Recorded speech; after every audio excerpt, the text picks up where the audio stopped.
Hey, Revolution Health Radio listeners. I have some exciting news to share with you. This coming July, I'll be launching my own supplement line called Adapt Naturals. It's the product of my 15 years of research, clinical experience treating patients, and training over 2,000 healthcare professionals around the world. If you're listening to this show, you're interested in optimal health. You want to know how to feel your best, perform at the highest level, prevent and reverse disease, and extend your health span. Sadly, that's getting harder and harder in a modern world that seems completely at odds with these goals. This is why I've created a supplement stack called Core Plus to fill the most common gaps I see in people's daily routines and to support you in living your best life. I'll be sharing more information soon about the Adapt Naturals Core Plus bundle and how it can help you achieve your health goals and thrive in the post-COVID world. I'll keep you posted here on the podcast, and you can also join my email list at chriskresser.com for the latest updates. I can't wait to tell you more, so stay tuned. Hey everybody, Chris Kresser here. Welcome to another episode of Revolution Health Radio. You know, if you listen to this show, you probably think a lot about where your food comes from, the quality of your food, how it's made, what, ingredients, additives, chemicals, all that stuff. Of course, I've been writing and speaking about that for more than 15 years. We talk about it a lot on the show. But I'm guessing you may not have paid the same level of attention to wine you drink, if you do drink wine. And that's the topic of this show. This is something I didn't know very much about myself up until a few years ago. But I did know that I felt terrible. Starting in like my 30s, I began to feel pretty terrible after I drank wine to the point where I completely stopped drinking wine, which is not the end of the world, but I enjoyed having a glass of wine with dinner and, socially. And it was a bummer not to be able to do that ever. Because I felt so badly the next day and sometimes even the same night when I would drink it. And I was in an event about 6 or 7 years ago, and I ran into Todd White, who is the founder of a company called Dry Farm Wines. And they were sponsoring the event and providing wine at the event. And we struck up a conversation, and he offered me a glass of wine. And I said no. And I told him my story and why I had stopped drinking wine. He said, I think you should try this. This is what we're doing. It's very low sugar, low alcohol, no additives. And I was pretty skeptical because of all the experiences I'd had. And I'd tried a lot of different types of wine and, I pretty much always felt bad no matter what I had. But I had some, I took a chance and I had it and it was incredible. I felt great while I was drinking it. I felt great the next day. And I literally had not been able to drink wine, for years prior to that. So I got really interested in what goes on with wine and, had several conversations with Todd and, in my way did a deep dive into the whole, into the research and the industry and learned some pretty shocking things about wine and how wine is made now commercially in the US and in many other industrialized countries. And came to understand that in the same way that we have kind of an industrial food system and industrialized food from big food companies, we have industrialized wine from big wine companies in the US. And it's most of the wine that's sold in the US and again, in a lot of industrialized countries is highly processed, just like the food that you see on the shelves at the grocery store. So I invited Todd White to come on to my show and talk a little bit about the history of wine, what's going on in the US in the wine industry, and the over 70 additives that can be added to wine without being disclosed on the label. The fact that alcohol in general and wine in particular, there are no ingredient labels, so we don't even know what's going into the wine. We talk about the importance of dry farming without irrigation, organic and biodynamically grown wine, small family farms and what Dry Farm Wines is doing to support them, the interaction between sugar and alcohol in wine and why low sugar and low alcohol wines are so much better for us than the higher sugar, higher alcohol commercial varieties. So, if you're a wine drinker, I think you'll be really fascinated by this episode. And if you've stopped drinking wine like me, it's still worth a listen because you might actually consider giving it a try again. I unfortunately cannot get dry farm wines anymore because I live in Utah and it's illegal for companies like Dry Farm Wines to ship their product into Utah. But it is available in 44 states. And when I used to live in California, I got a box of it every month because it made such a big difference. It was the only wine that we could drink. I also would often give it as a gift because it was such an amazing product and people just loved it. So anyhow, this episode is gonna be all about wine. How we can get back to a more ancestral approach to wine making and wine drinking, if you will, and a little bit more about Dry Farm Wines and the cool stuff that they're up to. So, hope you enjoy the episode. Let's dive in. Todd, it's a pleasure to have you on the show. Thanks for joining me. Thanks. Great to see you. Happy to be here. So, in the intro, I mentioned that a lot of people think a lot about the quality of the food that they eat. And, this is something I've been writing, speaking about for many years. Everyone who is listening to the show is of course, aware of that on some level. But my guess is that people don't pay the same level of attention to the wine and alcoholic beverages that they drink. Maybe that sort of falls into the category of like 80-20 rule, or I'm drinking, so I don't really need to think that much about the quality of what I'm drinking. But it turns out there's quite a big difference in, like kind of commercial common wines that you would see and then, the type of wine that, for example, your company Dry Farm Wines is selling. So maybe we could talk just a little bit about the state of wine, so to speak. Like, what are the problems with most wines, and why should people even care or be concerned about that?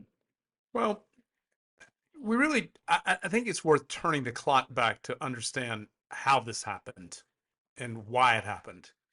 In 1933, here's the problem, and it's particularly pronounced in your state as an example, where the Utah ABC controls what wines come into your state.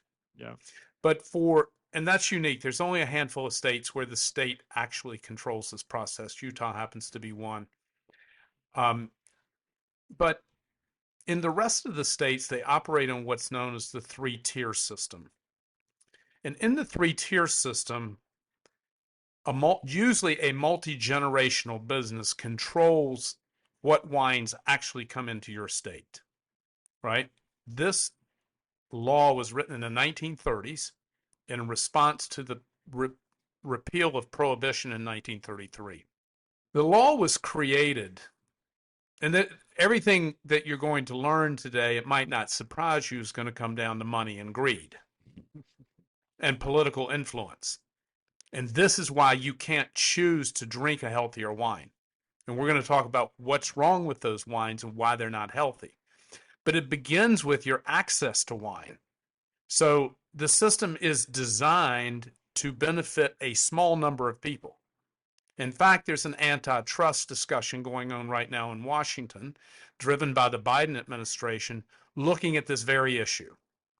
This law, which was written in the 1930s, was designed to keep organized crime from controlling the alcohol industry. However, the way it's evolved since then has been to benefit a handful of families across the United States who control how wine comes into your state. So wine, except your state's a little bit different because you live in Utah, and so it's controlled by the state there, but that's very unusual. Most states operate under this three-tier system. So you have a distributor, and all the wine comes in through a distributor that then goes to a wholesaler, that then goes to a retailer, that then gets to you, right? The distributors ultimately control what wines come in. And so here's where the money rub comes in.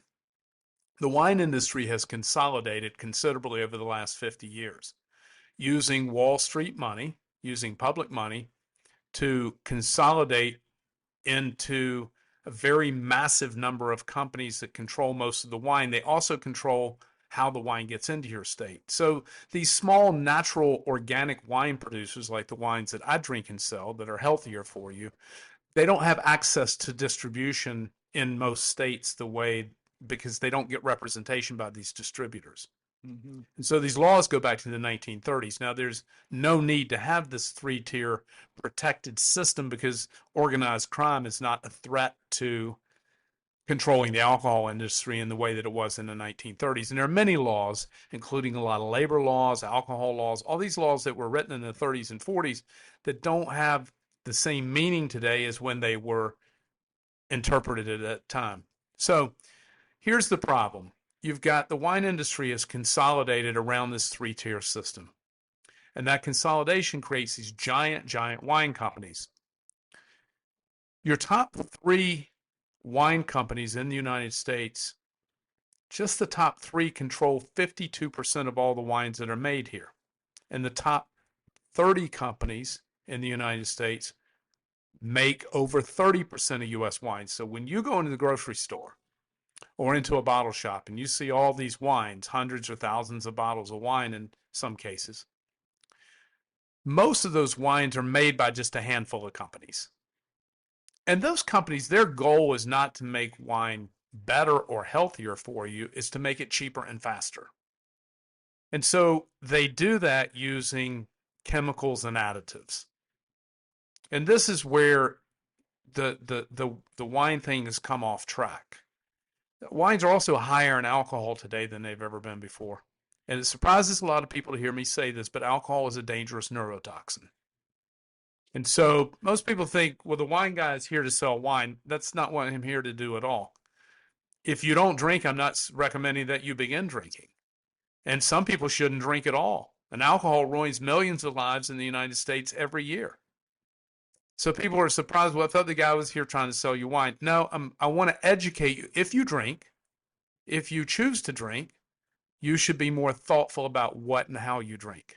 What we call conscious consumption, which begins with just lowering the alcohol, first of all, which is why we only sell lower alcohol wines, because we believe that alcohol is an exogenous toxin. So therefore, it needs to be approached with a conscious forethought. So if you're going to drink wine, what you're drinking makes a lot of difference. There are 76 additives approved by the FDA for the use in winemaking. Some of them are natural, and some are quite toxic. The most toxic one is known as dimethyl dicarbonate. If you look dimethyl dicarbonate up on the internet, you go to the Wikipedia page, it's going to say hazard : toxic. How this dimethyl dicarbonate gets in wine is that it's used to treat the single most common bacterial fault found in wines, known as Brettanomyces. Brettanomyces gives wine an off-putting aromatic and an off-putting taste. It's a very common bacterial fault, and they use this chemical to correct it. Now, the problem is you don't know if this chemical's in your wine because guess what? Wine is the only major food product without a contents label on it or nutritional information. Well, how did that happen? Well, the wine industry doesn't want a contents label on the bottle, and so they've been successful in fighting contents labeling on the bottle. And they've spent millions of dollars in lobby. You might know the alcohol lobby is very powerful. So I don't have nutritional information, so I don't know how much sugar's in it. I don't know how many carbs are in it if you're conscious about low carb consumption or if you're conscious about sugar consumption. There's no contents label in it, so I have absolutely no idea what's in it, including things like defoaming agents. When you move wine from one tank to the other as a part of the fermentation process, that's done with a pump. And when it's pumped over, it foams quite a bit. And so in commercial winemaking, they have spray for that they spray to dissipate the foam. So all of these additives and chemicals which are being used in winemaking, and then there are color agents, right, that make wine darker, and stabilizers that give the wine more body, mouthfeel, right? So sugar also gives wine mouthfeel and kind of a bit of a longer finish. So there are all these things going on in wine that you don't have any idea. So if you're conscious, if you care about what you put in your body, you're drinking a substance, a commercial substance that you have no idea what's in it. Yeah, I'm gonna interrupt there because there's just a lot to unpack, and it's crazy actually. It strikes me as a really archaic industry that is not at all in alignment with where we are now in terms of disclosure of ingredients and just access to a variety of different products. It kind of reminds me of the music industry, maybe like 30 or 40 years ago, where you had to sign with a major label in order, the major labels are basically controlling all of our access to music. And there were all these amazing independent musicians and bands, but there was no Spotify. There was no, other way to access music other than going through the major record labels. And of course, in the last, 20 years, it's been this huge revolution where now with Spotify and other services and the internet in general, we can have access to these amazing smaller, independent musicians without the interference of the major music labels. So it seems to me that there's a kind of similar phenomenon with the wine industry, except it's still stuck in that 30 to 40-year-old model where a lot of these independent small producers, the only way you're really going to know about them is if you happen to live, in a winemaking region and you're not far away from and you can go and buy directly from the farm. So why do you think, these other industries have been disrupted or shifted, whereas the wine industry is still, kind of stuck in the 1950s, 60s paradigm? Is it just, the lobby has just been that successful? The distributors control have so much. Here's the other problem. So this is not federally. Most of the wine industry, with the exception of a couple of things, is not federally controlled. It's controlled at each state. So in your state, you have a whole set of rules, Yeah. right? So you got 50 states with 50 different sets of rules. The only thing that the government at the federal level is involved in is additives from the FDA, and the TTB, which stands for the Trade and Tax Bureau, is responsible for the label. So the TTB actually approves the label that goes on the bottle.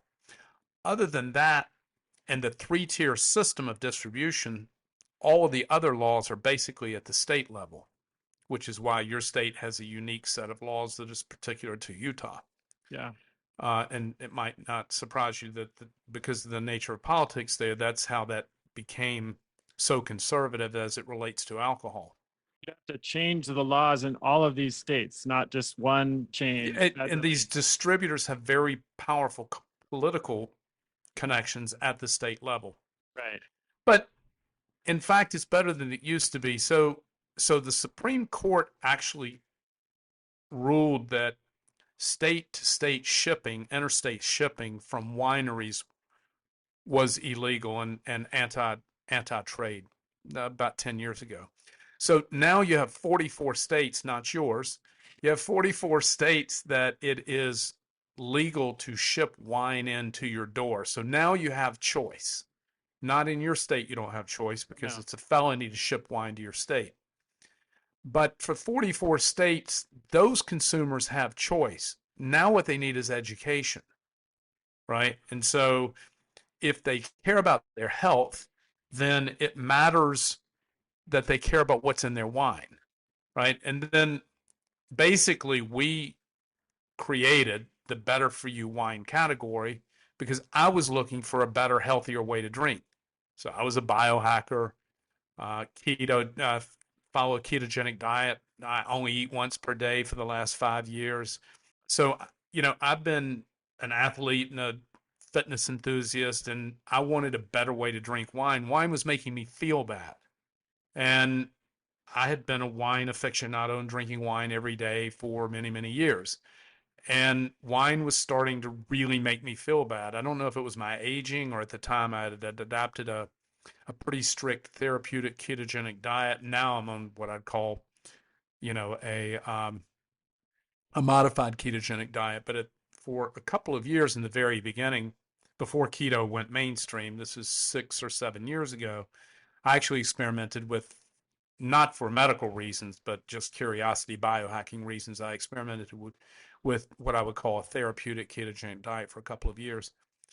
At the same time, wine was making me feel really, really bad. So I discovered the natural wine revolution quite by accident. I wasn't looking at it as a business. I mean, I'm now in the business of selling natural wine, but at the time I was simply trying to find a healthier way to drink. And so I discovered the natural wine. And what makes a wine natural is a pretty simple definition, and one that's agreed upon all over the world, although there's no official certification for natural wines. Dry Farm Wines, my company, has a certification process, but there's no national certification for natural wines, but it's fairly well agreed upon about what they are. So natural wines are always organic or biodynamically grown, and biodynamic farming is a prescriptive advanced form of organic farming. Natural wines are always fermented with wild native yeast. Commercial wines are fermented with GMO lab grown yeast.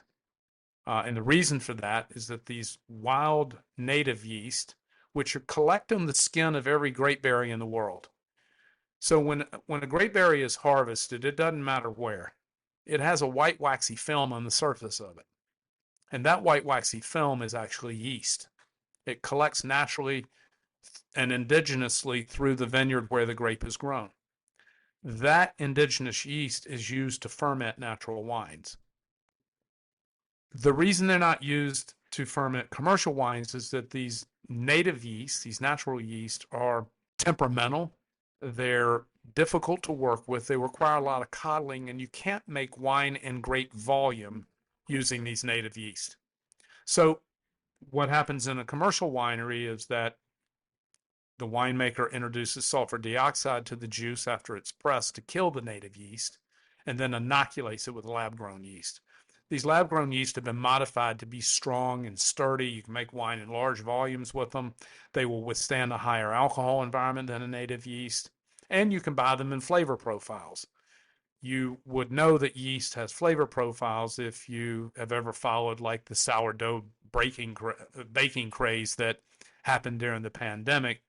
Everybody would be trying to get everybody else's mother yeast because it had flavor characteristics and profiles. So yeast actually has a substantial impact on the flavor profile, and you can purchase these commercial yeast that are modified to have certain flavor profiles.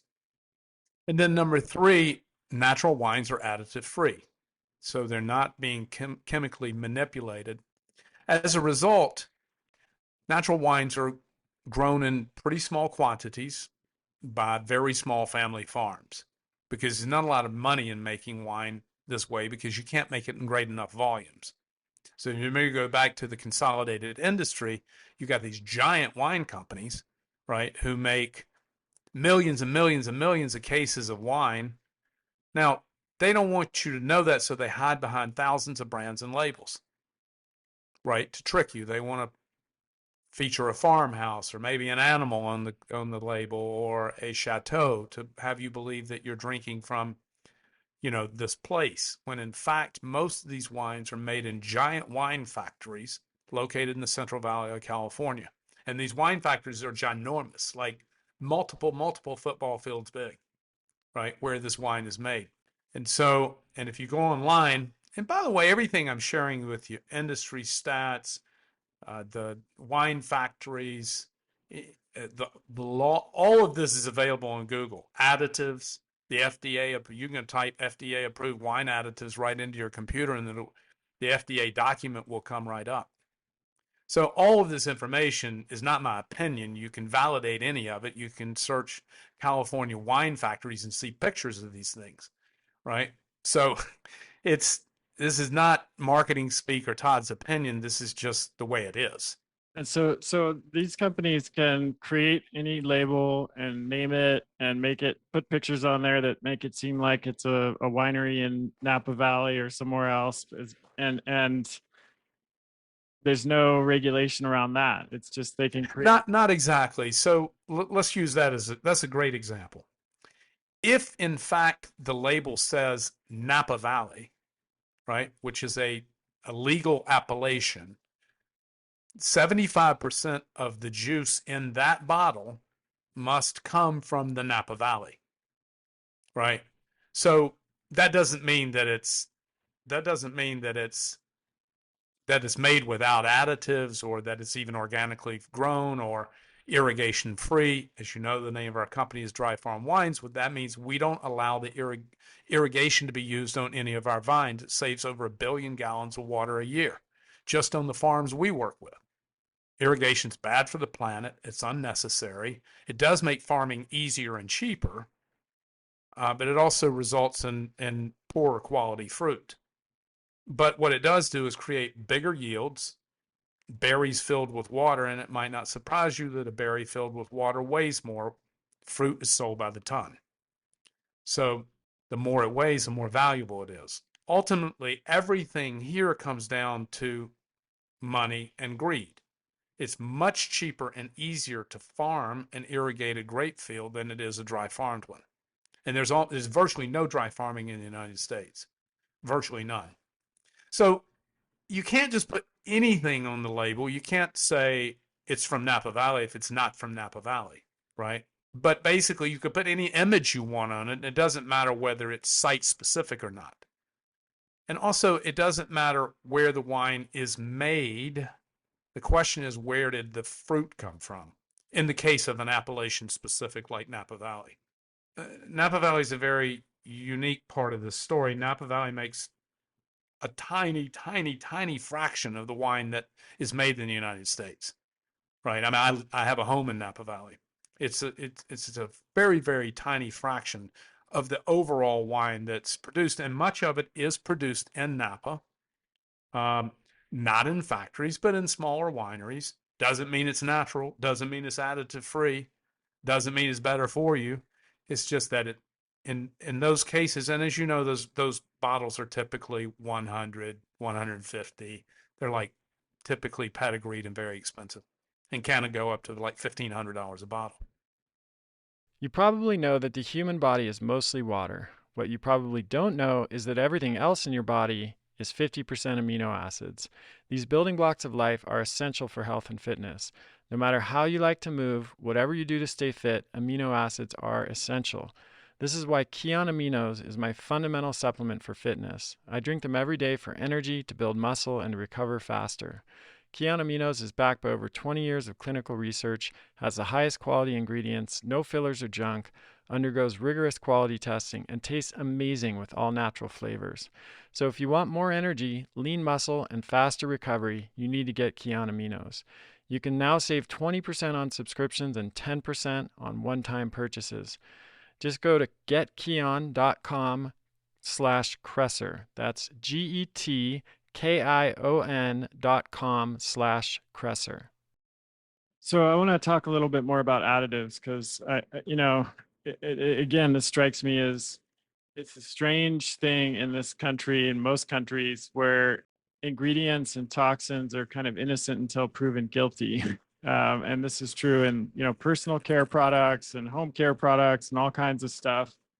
You mentioned a few of the additives that are concerning in wine, and you also mentioned that there's no requirement to disclose these on the bottle there, and there is not even a place to disclose them because there's no ingredient list on the bottle. So what are some of the health impacts of some of these additives? And like, just personally, your own experience. I'll share my experience with dry farm wines when I didn't live in Utah as well.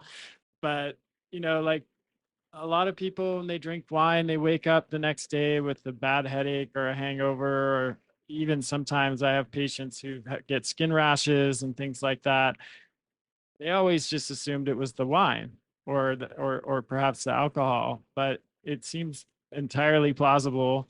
And certainly my own experience confirms this, that it's not the wine, but it's something else in the wine, like additives that they don't even know they're drinking. Yeah, I'd love to tell you. The fact is, we don't know. We don't know what the health impacts are. Here's what we do know, and this probably has relates to your experience with it, and certainly my experience and the experience of millions of other people who drink natural wine and who give us feedback about their experience of how they feel. So we don't know because there's no, for much of nutrition, as you know, we don't have really control group studies. We don't have solid science on a lot of what we eat and drink, and that includes wine, because it's just not been anybody to finance the to underwrite the studies of what these things mean. But here's what we do know for sure: drinking less alcohol is healthier, right? And so, which is why we only sell and drink lower alcohol wines. So we know without a doubt that drinking less alcohol is better. Also, anecdotally, when you drink these wines, you feel substantially better, not only while you're drinking them, but the next day as well. So we don't know exactly. Now, we do know a little bit about what causes most people to get rashes or hot flashes or redness or spotchiness or tension in their frontal lobe. And most of that comes from biogenetic amines like histamine and tyramine. That's what's causing most of that, particularly with women and red wine. So we have lots and lots of customers who, and when we're the official wine for when events return, as you know, they're starting to return health events, and we're the healthy wine for most all forward-looking health events. So anything that have to do with metabolics or keto or paleo or low carb, we're the official wine. And so I meet or did meet and look forward to. I'm speaking in London at the first big event that's coming up in May called the Health Optimization Summit. Are you there? I was invited to go, but I couldn't make it due to Yeah. another commitment. But it sounds like a great event. Yeah, it's got a nice speaker lineup. I just looked at it a couple of days ago. But so anyway, the when we would meet like thousands and thousands of people in person, there will always be this huge number of women, typically in their 40s or 50s, who would say, "I love red wine, but I can't drink it." And to which we would say, "Here, drink this red wine, you'll be fine. Let me know in the morning, after, because we'd only serve wine at night in the evening. So yeah, let me know tomorrow how you feel." So universally, great, no problems. So we do know that biogenetic amines cause a lot of problems, particularly for women. We know that some people seem to be affected by higher sulfites. And sulfites get very high in wine because sulfur dioxide is used to sterilize and preserve wine, conventional wines. We don't know what it really means. Sulfur has been used to preserve wine since the Romans. So how much is enough? At what point are you affected? We don't really know. Not everyone is affected, right? And then just lowering the alcohol and getting rid of the sugar. So sugar and alcohol have a particularly nasty marriage. And you'll know this. Sugar is a nasty drug, period. And we believe that sugar is the most widely addicted and abused drug on the planet. And so you know that sugar and alcohol have a particularly nasty marriage, because if you drink 3 margaritas, that's a very different outcome than if you were to take 3 shots of tequila, right? So how you feel is substantially different putting the sugar and the alcohol together than just having grain alcohol, right? That's definitely true. I think almost everyone listening to this has a personal experience related to that. What is the difference in sugar levels, just roughly between like dry farm wines and typical wines, and also in alcohol content? Because that's, I think, you're reducing both of those at the same time. I think that's, as you just said, one of the reasons there's such a big difference. So alcohol in the United States in wines is teetering up around and about 15%. Dry farm wines doesn't sell anything over 12.5, and our wines as low as 6%. Most of the wines I drink are around 9 or 10%. And so now, does 12% or 15% sound like a big difference? It doesn't, but it is a huge difference. And you'll feel a huge difference. If I drink those wines, they immediately give me a headache.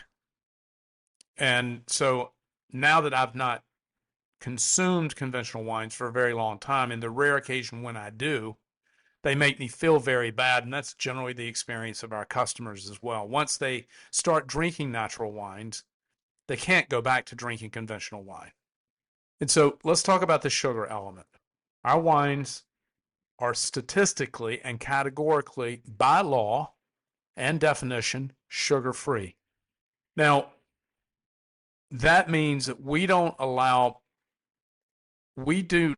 not allow more than 1 gram of sugar per liter, right? Now, a wine bottle is 750 milliliters. So a liter is actually 25% more than what is contained in a wine bottle. By law, under the government's code, less than a gram per liter actually is legally sugar free.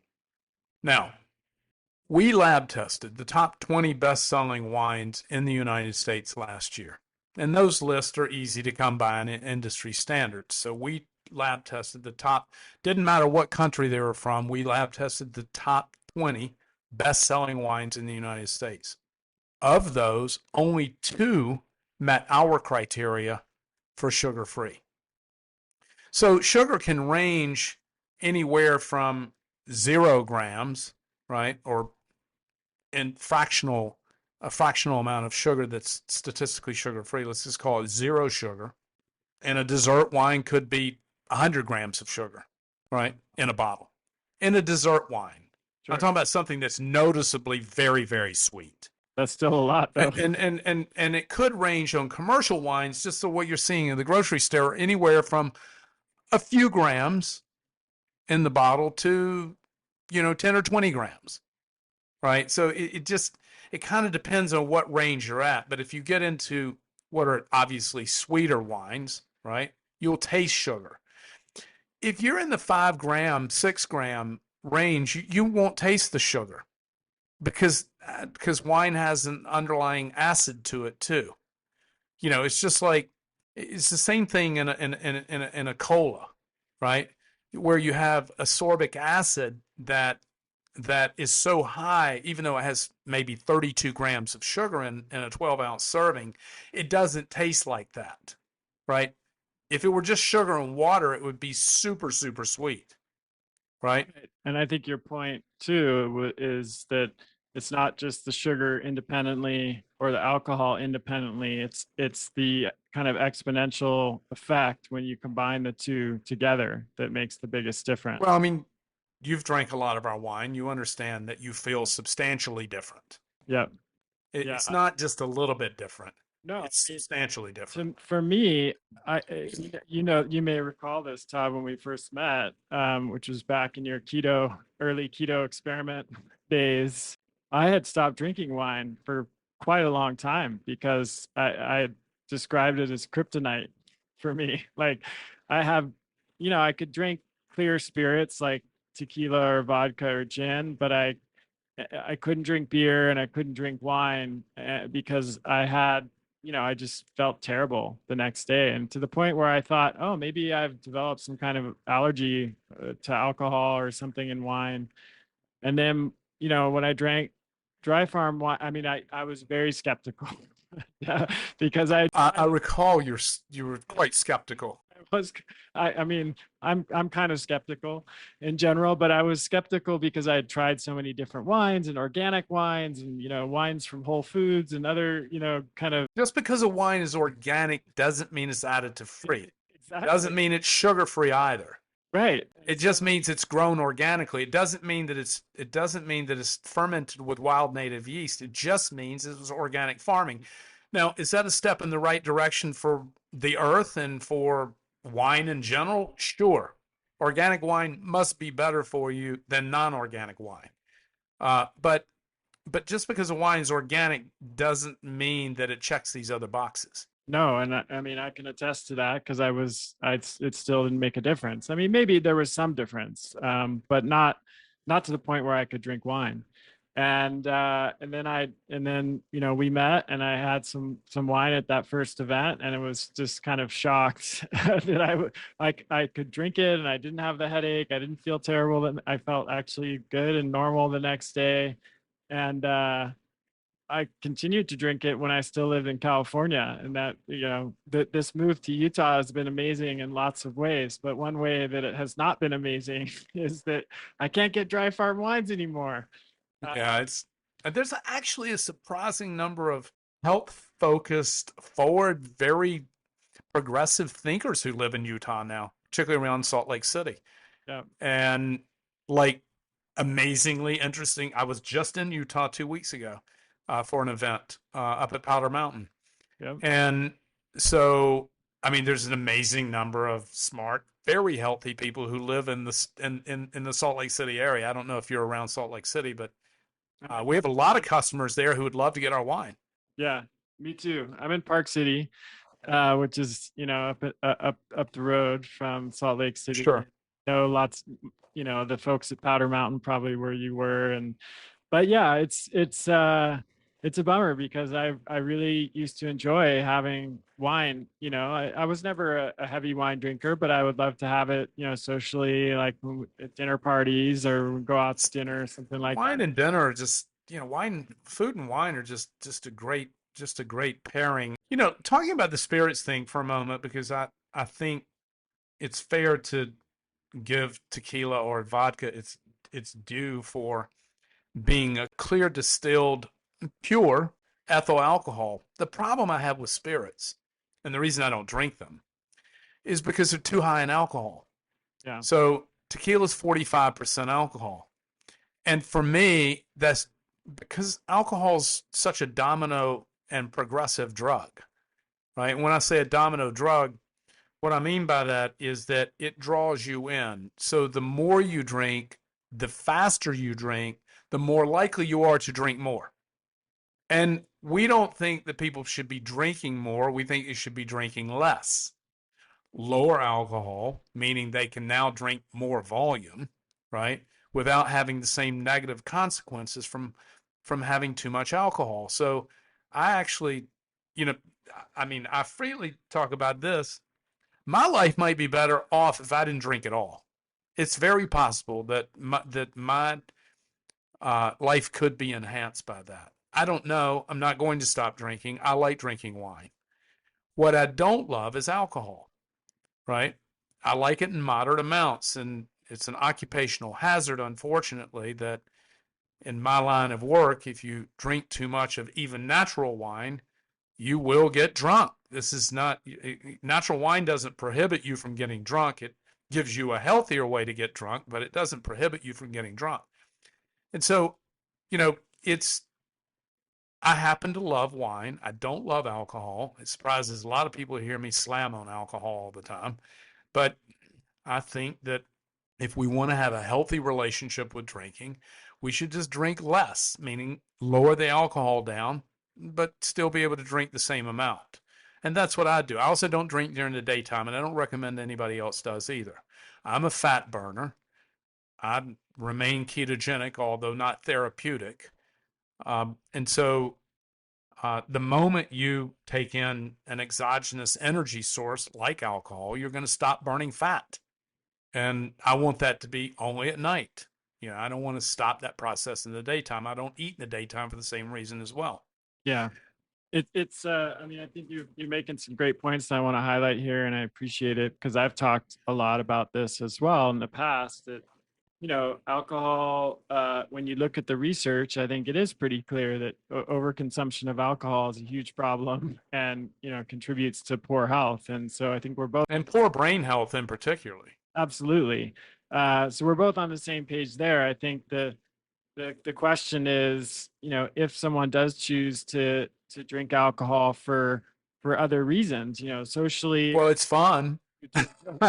they due to enjoyment, they enjoy it. Then how do you do that in the way that's best for your body? For me, because I don't have access to dry farm wines here, and I can't really find any wines that have a similar profile for all the reasons that we've already talked about in the show. I don't really drink when I go out because I can't control what's in the drink when I go out. If I make a margarita at home, it has half or less than the amount of tequila that you would like it would normally be in there, fresh squeezed lime juice, and Sparkling water or something. Yes, but Yeah. like Topo Chico or something like that, you know, and maybe a tiny bit of agave because I'm not that sensitive to that and I can handle that. But it doesn't taste anything like what I would order when I, you know, if I go out to a bar or a restaurant, Right. getting about a third, if that, It's if impossible. You can't order a margarita out. I mean, this is crazy. no, and then especially like this, what the in a cheap margarita with the pre-made mix and all the sugar in it and stuff, that's just devastating. Again, that's like kryptonite for me. I'll feel like a train I wreck. couldn't even. I couldn't even think about it. I haven't drank anything like that in 20 years. Yeah, You know. so yeah, I mean, just to kind of like pull this together, I think what I love about what you guys are doing and have since I met you was you know, you're very forthright and honest about what we know and what we don't know about alcohol, about wine, about the industry, and you're just really helping people to make better choices that are more health promoting if they're going to drink wine. And the other piece of it that's important to me, and you touched on it, and I'd love to unpack that a little bit more, is just the environmental impacts of you mentioned, you know, the amount of water that's saved by dry farm and no irrigation. Then there's also I think you know, you guys collectively with all the wine growers you're supporting have almost 90,000 acres of organic vineyards, which represents something like 7% of all organic vines in Europe. It's super important to me in the food choices that I make. Like we order our beef from a local farm here in Utah, where we have a CSA, you know, Copper Moose Farms here in Park City, where we get a lot of our produce. And I always try to support local small farms when it comes to food. So why wouldn't we also want to do that when it comes to, you know, alcohol for drinking? Here's the difference, and I like to use this analogy when we think about organic farming or we think about living soils and the restoration of, we have a foundation that makes regular grants for regenerative farming research and uh, restoration of living soils. When you think about, we work with about 800 of these very small family farms.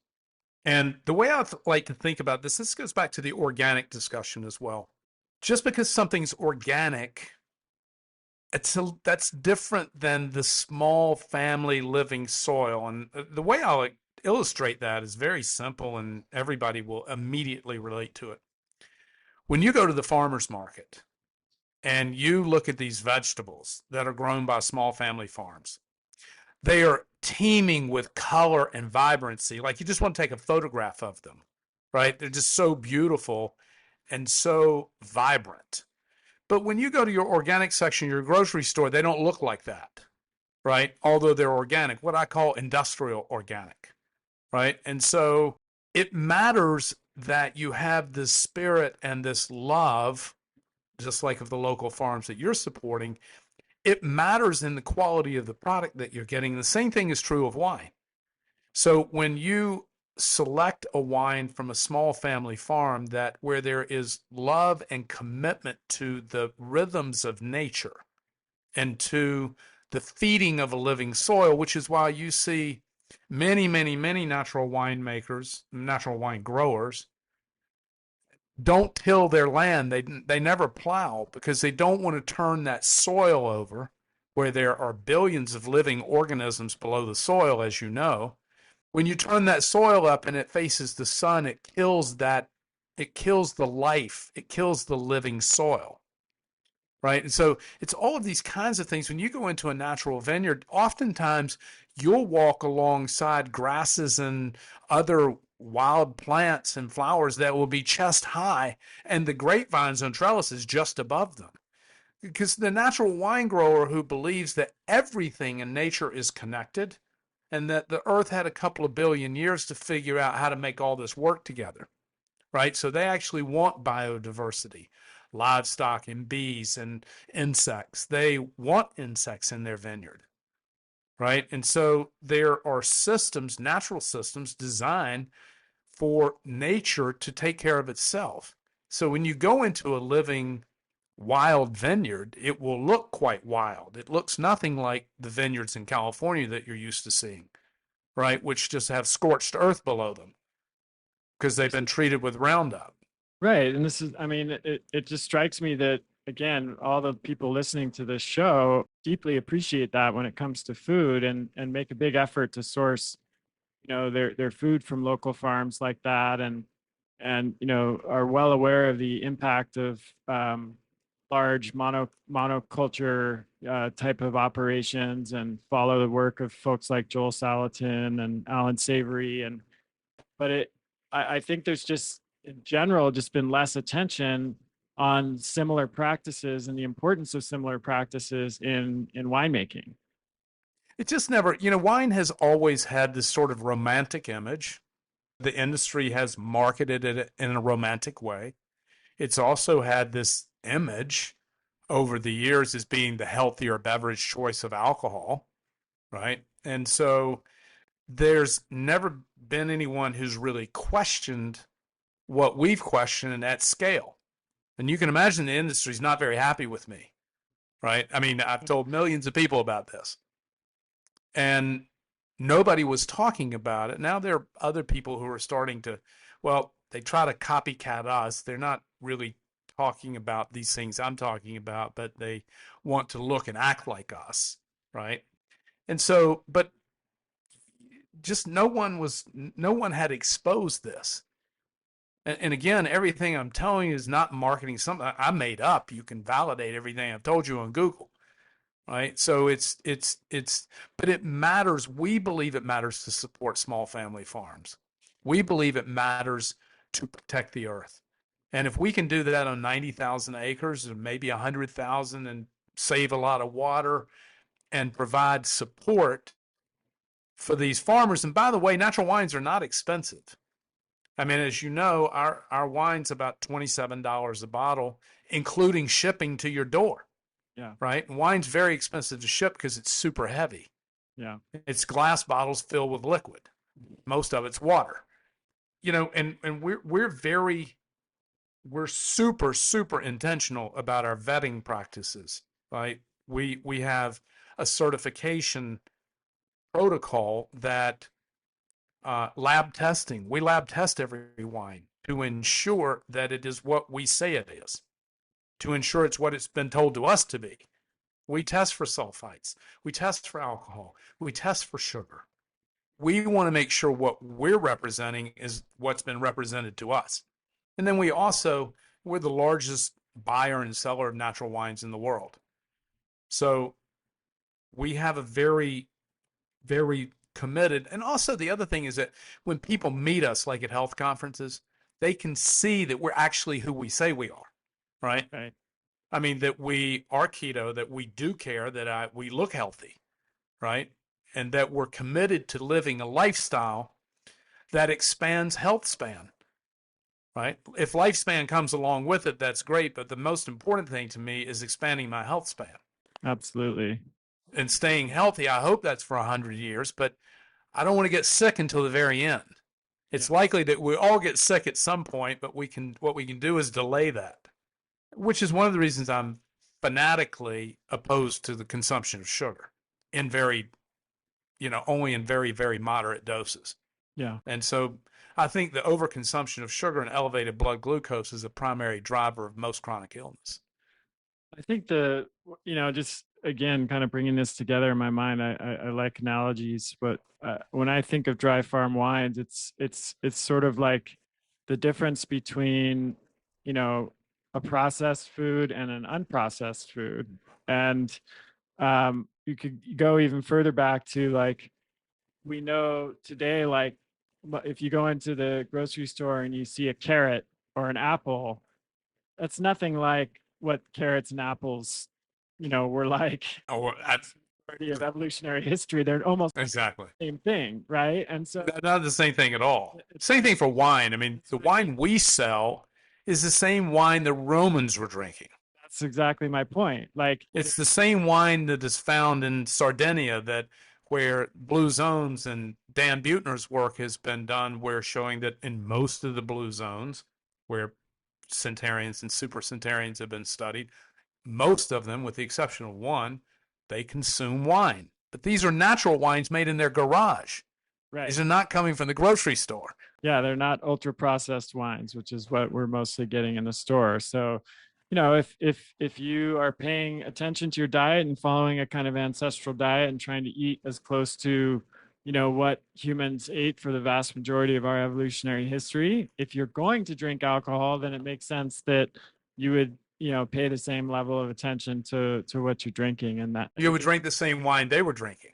yeah, exactly. So So throughout history until, well, as you know, we didn't have the advent of chemical farming until the 1920s, more or less, right? And we really didn't get what we know as the wine industry today until 30 years ago, right? All this happened with, again, Wall Street money and consolidation of the industry. And that was supported by the three-tier system. So the three-tier system, that it all works together, right? So these distributors and these very large wine marketing conglomerates, the bigger scale you are, the more attractive you are to a distributor. And since the distributor is the only way to get your product into the state, this is what's wrong.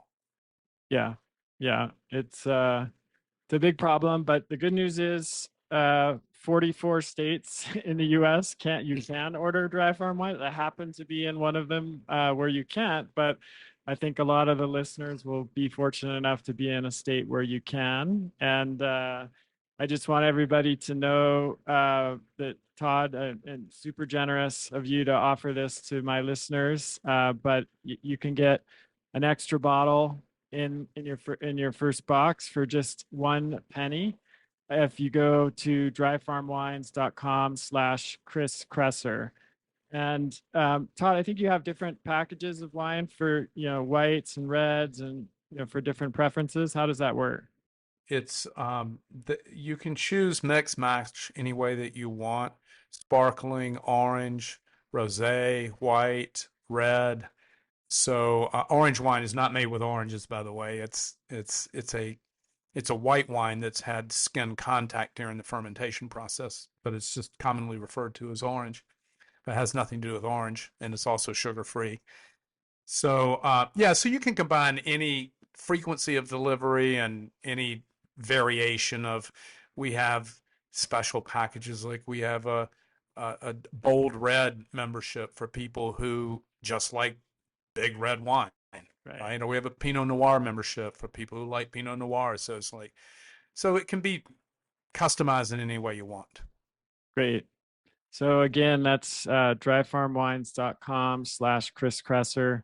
If you are a wine drinker, I highly recommend it for all the reasons we've talked about before. And even if you have stopped being a wine drinker and you would like to drink wine again, but you stopped because you couldn't tolerate it, like me, and you're fortunate enough to live in one of those 44 states, then I would also highly recommend trying it, because you might, you know, like me and like Todd, be able to start enjoying wine again in moderation without any of those undesirable side effects. So, Todd, thanks so much for joining me and sharing your wealth of knowledge on wine, the history of wine, and thanks for the great work that you're doing, making this really amazing ancestral wine product Awesome. available to everybody. Thanks. It was a great time. Appreciate you having me today. All right, everybody. Thanks for listening. Keep sending your questions to chriskresser.com/podcast question, and we'll see you next time. That's the end of this episode of Revolution Health Radio. If you appreciate the show and want to help me create a healthier and happier world, please head over to iTunes and leave us a review.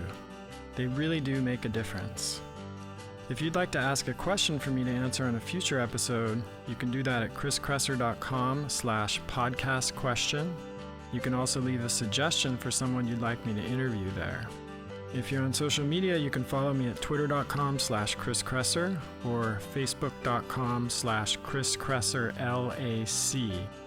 I post a lot of articles and research that I do throughout the week there that never makes it to the blog or podcast, so it's a great way to stay abreast of the latest developments. Thanks so much for listening. Talk to you next time.